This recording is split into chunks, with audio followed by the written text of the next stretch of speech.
Donc aujourd'hui, on est sur le Mont-Royal, Ouais. en plein milieu de Montréal, au cœur de Montréal. C'est une montagne naturelle, pleine d'arbres. On se sent vraiment en nature, directement au cœur de Montréal. Ouais. Tu sais, j'ai voyagé beaucoup, là, puis chaque ville a son gros parc. Des fois, des monuments, des choses comme ça, mais le parc du Montréal, il est unique. C'est une montagne, on a l'impression d'être à la campagne. On peut marcher, juste ce chemin-là, ici, il fait à peu près 5 km, mais là, il y a plein de chemins autour tu peux faire marcher facilement 10-12 km et plus, là, sans même marcher une seule fois à la même place. Puis, tu sais, c'est quelqu'un qui fait des sports, là, qui veut vivre en ville, là, Oui, je veux dire, c'est un joyau, là. C'est c'est ça. absolument merveilleux. Regarde, on est en plein hiver, là. Vous voyez, les pistes de ski de fond sont à notre droite. Je pense pas qu'il y a ça nulle part ailleurs. Non, non, pas. Ben, surtout que c'est complètement entretenu. Là. C'est pas juste un espace comme la moyenne des parcs dans des grandes villes, justement, où tout est plat, puis c'est pas particulièrement entretenu. Là. C'est fait justement pour le monde qui veulent venir puis l'utiliser. Là. Fait Ouais, qu'il y a interactif, des tout ça, là. machines, des camions qui s'occupent de faire des traces de ski de fond, des chemins tapés pour les vélos de montagne ou la course. Ouais. Puis tout ça à comme 10 minutes de marche du centre-ville, là. Fait que c'est quelqu'un qui est au centre-ville, qui vit en condo, dans le béton, Ouais. peut marcher littéralement 10 minutes, puis ça, c'est son jardin, c'est sa cour. Exactement. C'est ça. C'est ça qui est important de comprendre. C'est quand même qu'on se sent vraiment comme si on est en plein milieu d'une montagne À la dans le campagne. nord, Ouais. à la campagne, mais en réalité, les gens sortent de leur bâtisse de béton en plein milieu du centre-ville pour venir ici, qui est techniquement leur cour arrière. Ouais. Là, on est en ce moment, on est arrivé, on est au sommet presque. On est arrivé au lac des Castors. Puis ils ont aménagé ici. Autrefois, c'était un petit centre de ski, là. Il y avait un T-bar, tout ça. Mais maintenant, c'est aménagé pour la glisse. Ouais, fait qu'on Donc, voit là-bas, c'est plus organisé. Tu peux louer des tubes ou emprunter des c'est tubes. ça. Puis ici, tu amènes ta propre. Ouais. Mais regardez comment c'est entretenu, puis que les chemins sont impeccables. Puis l'été, ben, il y a des pédalos là-dessus. Tu peux en louer un. Ouais, c'est ça. Ça, tout l'espace, dans le fond, qui est Là. plat, qui a rien, c'est C'est le un lac. lac. C'est le lac des Castors. C'est ça. On Puis voit là-bas, il y a un cercle pour patiner. ouais, on le voit plus loin. Qui est réfrigéré, donc il ouvre très tôt en saison, puis il finit Puis c'est aussi de la belle glace très tard. entretenue, là. C'est Ah, pas un ouais, endroit où. c'est ça. Fait que c'est même pour les patineurs qui sont pas les plus avancés, ça se fait bien, là. Ouais, C'est absolument. bien fait, là. Puis, Fait qu'ici, comme été comme hiver, dans le fond, il y a une organisation. Fait que dans le lac qu'on voit justement, il y a des pédalos puis des bateaux ouais, possibles, absolument. des bateaux, Ouais, ouais. petits, Il y a des petites embarcations. il y a des canards, il y a toutes sortes de faune autour de ça. Il y a beaucoup d'oiseaux, là, puis il y a des poissons. Là, des sortes de Oui, poissons ben là-dedans, souvent, mais on voit des amateurs. Des amateurs d'oiseaux, justement, qui viennent ici prendre des comme photos, la photo, regarder. absolument. Ben, la faune c'est- est exceptionnelle sur la montagne, là. Malgré qu'on le fait qu'on est en ville, là, il y a toutes sortes d'animaux. À partir de 5 heures l'après-midi, il y a plein de ratons laveurs qui traversent les routes là, devant toi. Là. Ouais, Ils ouais. sont pas très gênés. Non, c'est sûr, La ils sont qualité habitués de la voir bouffe, du là. monde. Ouais, c'est ça. Puis effectivement, la qualité de la bouffe. Puis Fait que- juste avant qu'on quitte l'endroit, il y a des quartiers qui sont à flanc de montagne. Donc, le Mont-Royal, on a eu la brillante idée, les gens, il y a peut-être 150 ans, de la protéger, mais il y a quand même quelques quartiers qui avaient commencé un peu à gruger les pourtours. Puis vous avez même une route derrière les arbres qu'on voit là-bas. Il y a un chemin avec des propriétés. Souvent, probablement entre 2 et 3 millions. Ouais. Mais, tu sais, quelqu'un peut littéralement avoir dans son jardin, ouvrir la porte. Tu peux Dans pas la être cour. plus proche, là. Puis C'est là, dans ta cour, là. T'as des kilomètres, des kilomètres de forêt en arrière de toi, puis d'activités. Alors, C'est ça. Il y a pas, c'est vraiment ce coin-là, c'est vraiment une rue. Il y a quelques maisons qui Ouais, sont c'est dessus ça. directement. Fait que quelqu'un qui veut vraiment être dessus, il n'y a pas non plus énormément de choix. Il y a deux types de propriétés, dans le fond. Il y a Maisons de quelques ville. petites maisons de ville. C'est Fait que ça. c'est des maisons qui sont collées avec des plus petits terrains. Puis il y a quelques maisons détachées. Fait que c'est des plus grosses maisons qui vont être bien au-dessus du 2 millions. Là. C'est ça, exactement. Mais il y a quand même, tu sais, le Mont-Royal, étant dans le centre-ville de Montréal, il est bordé quand même par plusieurs villes. Des Là. cartes. Ouais. Fait qu'on a le centre-ville, si on regarde au sud, là, c'est des édifices de 40-50 étages, beaucoup de condos, des bureaux, évidemment, énormément de bureaux. Et ça, c'est littéralement à côté. Là, on le voit pas ici parce qu'on est ça au sommet. On va le voir plus loin. Là, on va avoir une vue superbe sur la ville.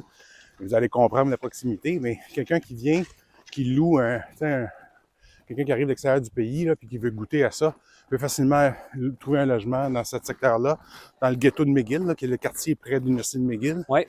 Et puis bénéficier de la montagne. Fait que ça, on a ça au sud. Oui, puis évidemment, dans ce coin-là, c'est le centre-ville. Fait comme on s'y attend, ça va être règle générale. C'est sûr qu'on peut payer le gros prix puis avoir des très grosses unités, mais règle générale, ça va être plusieurs appartements. Fait que c'est rempli, c'est très dense comme population. Puis ça va être des appartements de plus petite taille pour être capable d'en mettre le plus possible, justement. C'est ça. Il existe des grands condos. Oui, c'est sûr. Là, on parle de plusieurs millions de dollars. On est quand même dans une ville métropolitaine assez importante en Amérique du Nord. Après ça, on a, du côté est, on a le plateau Mont-Royal. Ouais. Le plateau Mont-Royal, ça, c'est un quartier qui a déjà été nommé là, par des magazines, des magazines européens comme étant le quartier le plus hip dans le monde. Bon, ce que c'est là encore, je sais pas, là, il y a beaucoup de compétition pour ce genre de prix-là. Mais c'est un quartier qui est essentiellement, c'est des duplex avant. Ouais. Ça a été transformé beaucoup en copropriété, surtout indivise, là. Une technicalité, mais voilà. Fait que vraiment, dans ce coin-là, la majorité, ça va être du condo. Du condo, mais dans des petits tours. Fait que, contrairement à ce qui est centre-ville où on a des tours qui vont avoir plusieurs dizaines d'étages, puis plusieurs dizaines d'unités dans une même tour. On a de la plus petite bâtisse, fait que souvent du 3 étages maximum. C'est sûr qu'il va en avoir des un peu plus gros avec plus de copropriété, mais règle générale, ça va être du 3 unités à peu près par bâtisse. Ouais. La moyenne dans ce secteur-là, ça se vend à peu près à 520 000 dans les 3 derniers mois. Exact. Parce que là, le marché a quand même changé dans les derniers mois, mais on est dans 520 000. L'unité la moins chère là, pour quelqu'un qui regarde avec un budget un peu moins élevé, c'est sûr qu'il ne faut pas avoir une grosse famille. Mais l'unité la moins chère qui s'est vendue dans les derniers temps, c'est 180 000. Fait que ça se trouve quand même pas cher. On est au début 2023. C'est ça, c'est ça. Ça se trouve quand même moins cher. Puis la plus chère, c'est sûr, quand on s'en va dans du un peu plus gros, là, ça peut se vendre au-dessus d'1 million là, facilement quand même. Oui. Et c'est un quartier qui est très...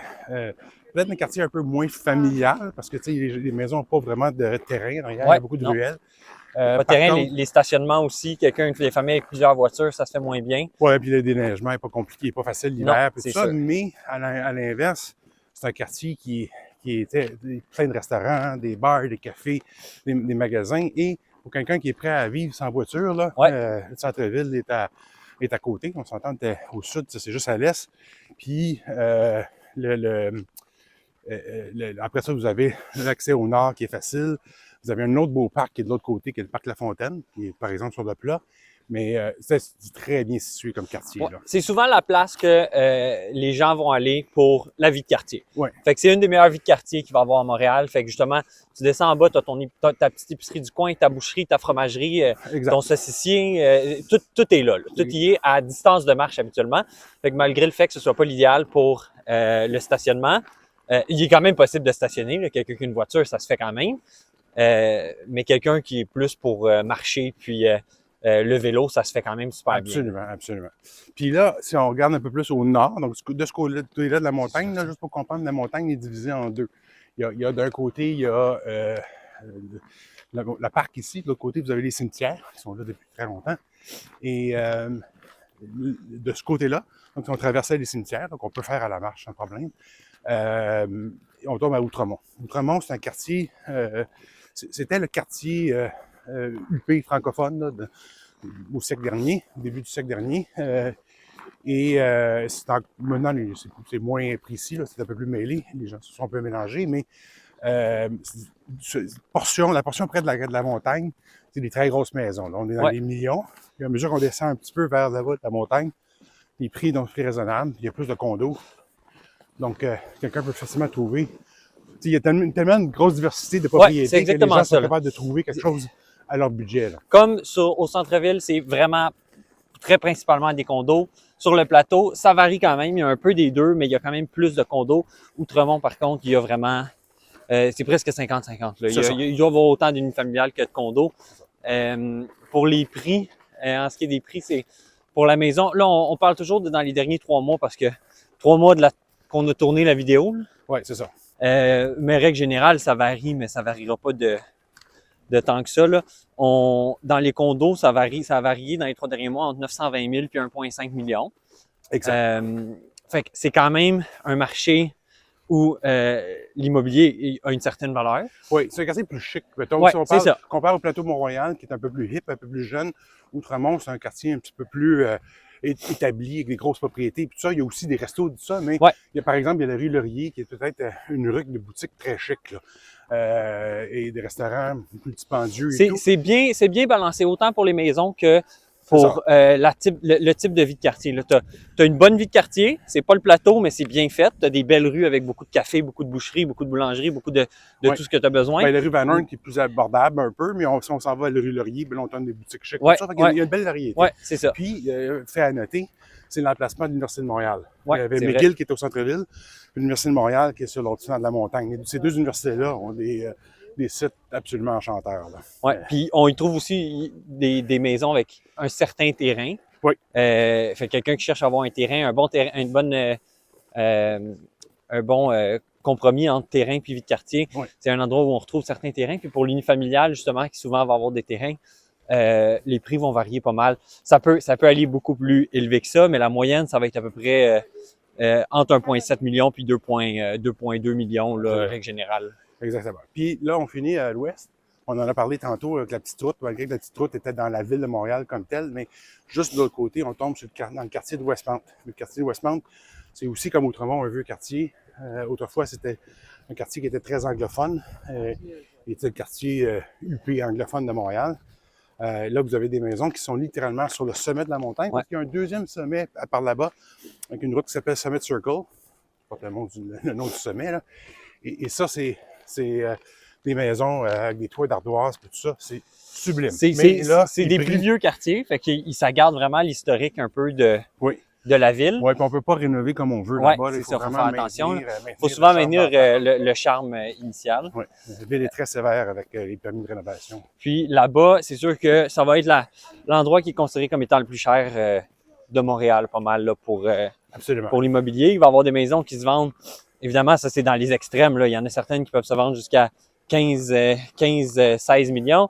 Mais, règle générale, là, dans une moyenne, ça varie pas mal entre 2,2 millions et 5 millions. Oui, je pense qu'il y avait un jumelé récemment qui s'est vendu à 1,3, mais il devrait avoir besoin de rénovation à ce prix-là pour ce quartier-là. Oui, c'est ça, exactement. Puis là, la plus chère vente récente est autour de 4 millions. Ouais.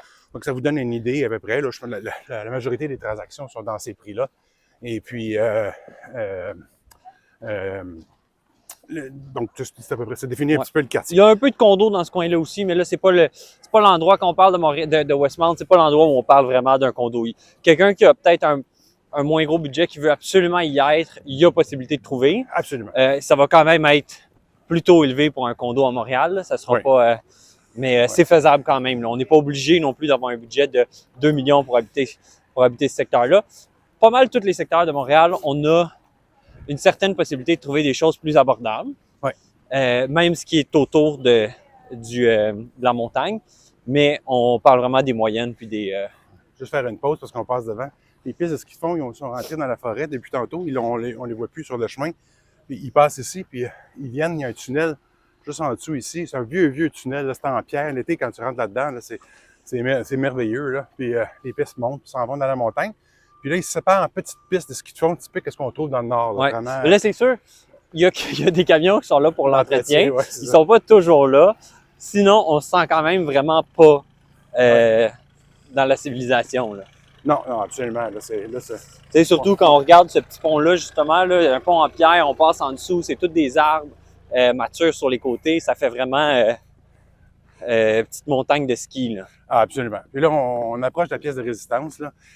C'est le lookout. Mais en arrivant là, juste une mention, on a parlé des quatre quartiers limitrophes, là, nord, sud, est, ouest, mais évidemment, juste à côté de ces quartiers-là, vous avez d'autres quartiers. Là, c'est-à-dire, oui, c'est ça. On tombe à Rosemont du côté est, il y a Ville-Mont-Royal de l'autre côté, il y a Villeray qui n'est pas très loin d'un côté, vous avez Notre-Dame-de-Grâce qui n'est pas très loin, qui est juste après Westmount.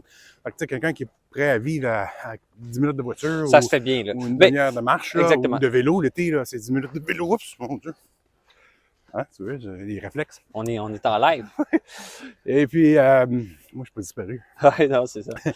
Avec la caméra. Mais, donc, tu sais, le Mont-Royal, il ne faut pas vivre nécessairement dans ces quartiers-là pour en profiter. Là. Moi, j'habite. C'est ça, n'importe où. Il y a des gens de pas mal plus loin qui viennent quand même en profiter. Ah, absolument. Là, c'est sûr que cette vidéo-là est en fonction de ce qu'il y a à flanc de montagne du Mont-Royal. Ouais. Là, ici, ouais, c'est cette ça. bâtisse-là, je te laisse l'expliquer un petit peu plus parce que tu la connais mieux que moi, mais on pourrait parler aussi, c'est vraiment un endroit où on peut venir passer une journée. Là. On a vu là-bas les activités qu'il y avait à faire Ouais. en famille, des activités que tu peux venir faire sportives. Il y a quand même 3 restaurants. Ben, il y avait le chalet qui est au bord du lac. Ensuite Ouais. de ça, pendant qu'on a marché, on ne l'a pas mentionné, mais on le voit probablement dans la vidéo là, quand on jasait.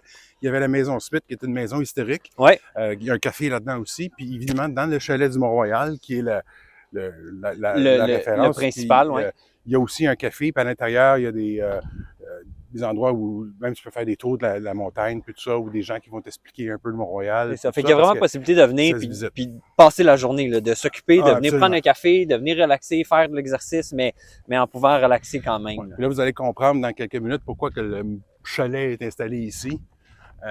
C'est parce qu'il y a une vue qui est absolument prenante du centre-ville. Puis quand on disait tantôt que tu peux habiter au centre-ville, puis venir faire ton jogging, ton vélo, prendre ta marche, marcher ton chien, faire du ski de fond. Tu le vois de ta fenêtre, là, souvent. C'est ça. Ton jardin de sport, tu le vois de ta fenêtre.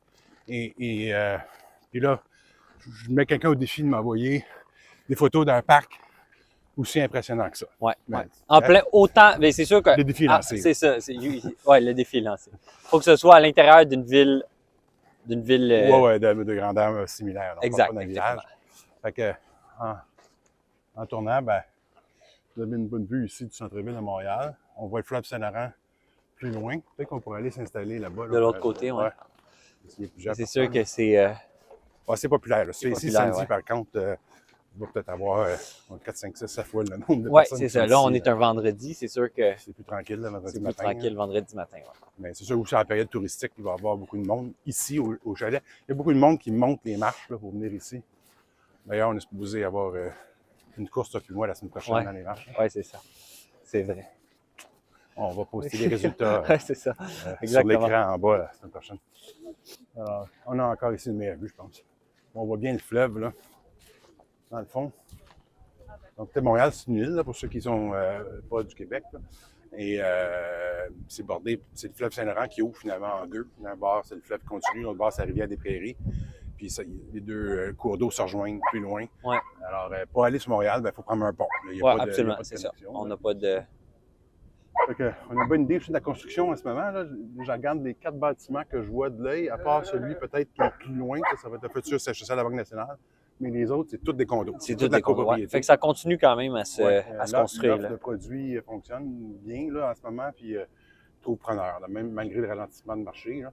Puis, je ne sais pas si à la caméra on le voit bien, mais les montagnes, la Montérégie, puis les cantons de l'Est qui sont un peu plus par là-bas. Oui, c'est assez dégagé aujourd'hui. On est capable de le voir un petit peu plus. Là. C'est sûr qu'on...